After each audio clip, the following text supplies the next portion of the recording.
Welcome to Us Newslix. I'm Emma, and let's dive into today's major political headlines. It has been a rough week for the Democrats, and there have been several moments that went viral for all the wrong reasons. House Democratic leader Hakeem Jeffries recently defended his party's stance on blocking transgender athletes, and his explanation left many critics questioning their position. Meanwhile, during President Trump's joint address, Democrats appeared determined not to cheer for anything, even during heartwarming moments. For example, when the president announced that a young man had achieved his dream of attending West Point, there was barely any reaction from the Democratic side. They also didn't celebrate when a 13-year-old boy with brain cancer was honored as an honorary Secret Service agent. Many people found this lack of response disappointing, including Democratic Senator John Fetterman, who took to social media to criticize his party's actions. His post was blunt and direct, using the hashtag #TheResistance and calling out the Democratic Party's missteps.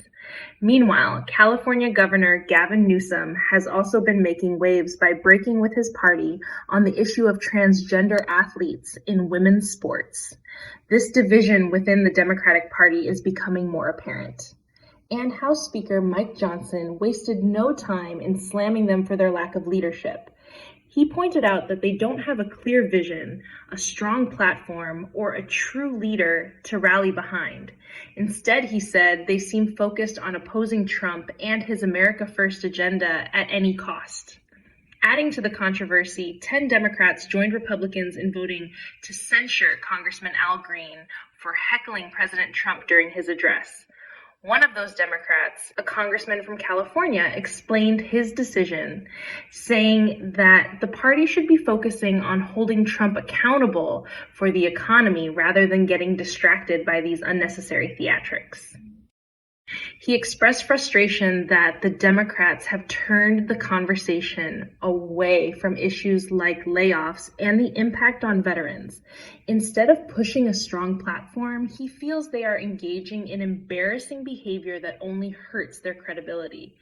Even fellow Democrats are noticing the problem. A California congressman shared that a flight attendant recently approached him at an airport, saying that while he is a Democrat, he was embarrassed by the party's behavior. He believed that no matter what, they should have stood for the boy with cancer, showing basic decency and humanity. When asked about this, the same congressman admitted that he chose to watch the address on television rather than be part of what he knew would be a poor display from his colleagues. He made it clear that he believes in celebrating stories of hope, like the young boy being honored by the Secret Service or a student achieving his dream of attending West Point. He also stated that he would never root against America, even if he disagrees with Trump's policies. Meanwhile, Democratic Congressman Jamie Raskin criticized the censure vote against Al Green, calling it an overreaction. He argued that censuring someone over heckling waters down the meaning of the punishment. But the congressman from California who voted for censure said he would have preferred a formal rebuke instead. However, since a censure vote was on the table, he felt it was necessary to take action against behavior that distracts from the real issues. As for what's next for the Democratic Party, some believe they need a clear strategy moving forward. Governor Gavin Newsom, for example, recently launched a podcast and appears to be slightly shifting his stance on certain issues.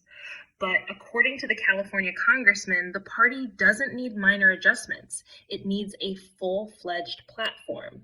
He believes they should focus on making government more efficient, addressing debt and deficit concerns, and presenting a solid plan to the American people. Without that, they will continue to struggle against a Republican Party that has a clear, defined message. That's all for today on Us Newslix. I'm Emma, and I'll see you next time.